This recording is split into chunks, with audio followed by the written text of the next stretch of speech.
Did you unscrew all the Phillips heads? Check. Did you unscrew all the flat heads? Yep.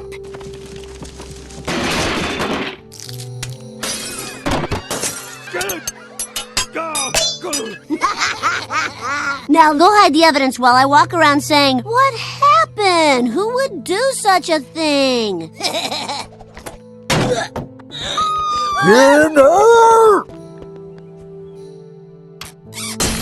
I think there was a second fun man, and if you don't identify him, you're looking at a week suspension. Unless you realize if you're suspended, you'll be missing Taco Wednesday.